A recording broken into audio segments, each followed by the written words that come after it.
Okay, this is my feelings. Well, I'm not going to talk about the movie. I'm going to talk about the movie, but I'm mostly just going to talk about this is me talking about the ending to 2008's The Dark Knight.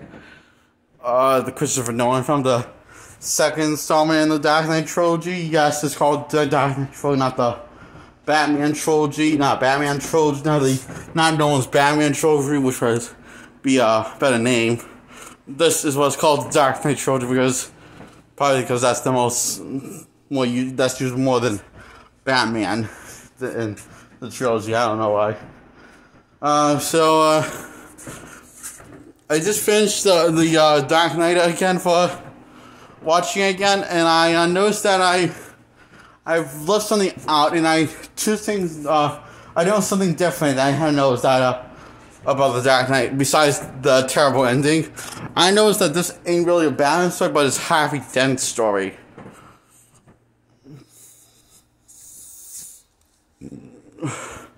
I should probably talk about Harvey Dent's story before I talk about the ending, right?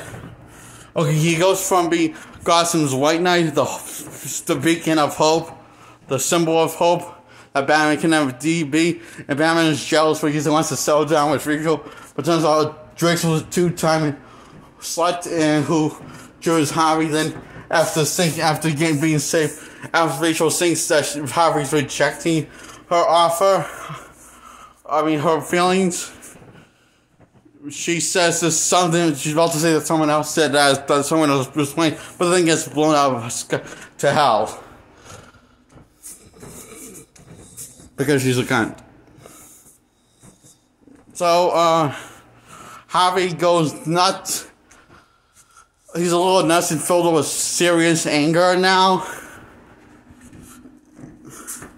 and wants revenge on the Joker. Then the Joker turns him against. Joker uses his brain power and also uses reverse psychology on Harvey Dent and makes him turn against the.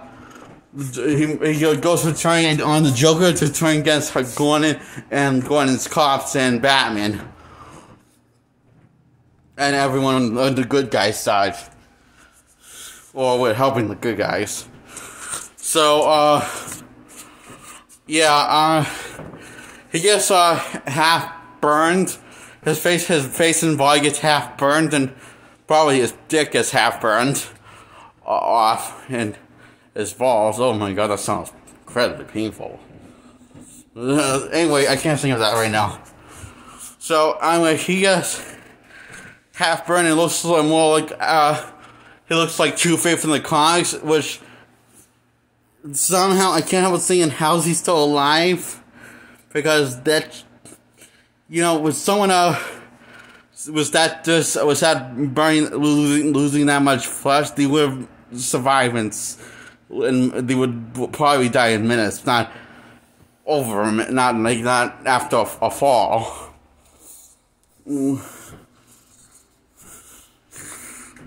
Yeah, he doesn't die very easily. He dies after Batman throws his body on the ground while he's, him and Batman are going, anyway, yeah.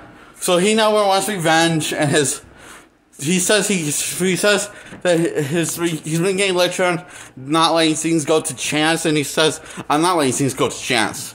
I make my own luck. And then Rachel discovers that he's had a two-headed coin, saying, in other words, he wasn't king. He really does make his own luck. So,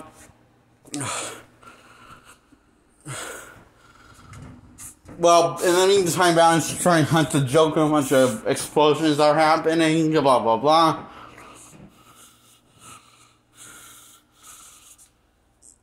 But doesn't really care what the development or deep what that complex is having to Batman. And Joker gets caught by the Batman after going toe-to-toe with him.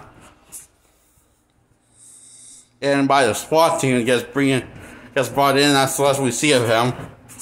So, yeah.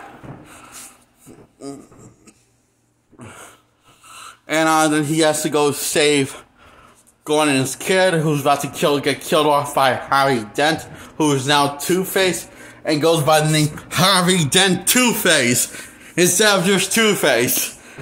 And he doesn't have a split personality in the comics, or mental illnesses, or a history of mental illness, or psychotic behavior like in the comics, that he's been known for since the Batman the Animated Series. The Kevin Conroy one, that started in the 90s or 80s. And he worked that into comic book lore. And he worked that into comic book lore after working so well. Kind of like Mr. Freeze. Like Mr. Freeze being a tragic figure instead of just a generic villain. A tragic villain instead of a generic villain. You know, by giving a tragic backstory. Well, it was, well, maybe I'm remembering wrong. Maybe that, it's been a while since I looked at a Batman comic with Two-Face. Actually, I think he, come to think of it, I think he always did had mental illnesses, Two-Face. He always did have mental illnesses, Two-Face, but got more well-known when Batman the Animated Series came out. So I remember that wrong, so it's nothing like Mr. Freeze. So he doesn't have any histories of mental illnesses, like in the comics, or most well-known Batman the Animated Series, probably most well-known, for adaptations of Two-Face. And, he's just some guy that wants revenge on his fiancée. So that's how less interesting that is. Less interesting motivations. More bland, interesting motivations. And what's his personality? He's an attorney.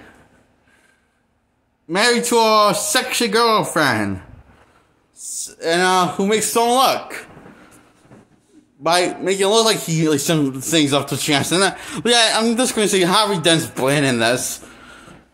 Doesn't have that much personality at all. Sad because he's played by a really, really good, talented actor. I forget what his name is, but he was in Thank You for Smoking, which I think that was a way better movie and a way better role for him. And for his career. Might review that sometime, I will. Okay, so, Batman saves the kid, and Harvey Dent dies by the fall, and Batman doesn't die by the fall because of his armor. And I'm just saying, Harvey Dent doesn't have any armor. He died easily. And Gordon got the kid now after Batman handed the kid to Gordon. And and Gordon says how there's all that Harvey's career is in the toilet now because he turned and got corrupted by the Joker, and the Joker won. And so Batman decides he needs to take the blame, and in order to so people won't lose hope, but will lose hope in Batman. So it ends with this very triumphant note. Glenn's giving this very triumphant speech, and that's the whole film. That's the end of the film. I just think it sucks because it wouldn't end up on a triumphant note, but it feels like it would feel better if it was more like Batman Returns on a bittersweet note. So I give this the ending 4 out of 5 for at least being engaging, but it's still crap, but it's engaging crap. So like Teen Titans Go versus Teen Titans the movie. I mean the movie called Teen Titans Go versus the Teen Titans. That's a 4 out of 5 movie for me. I mean 4 out of 10 movie. And this is a 4 out of 10 ending.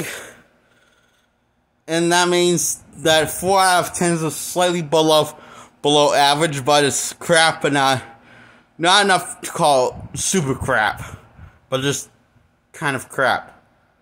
You know, that kind of crap. Bye.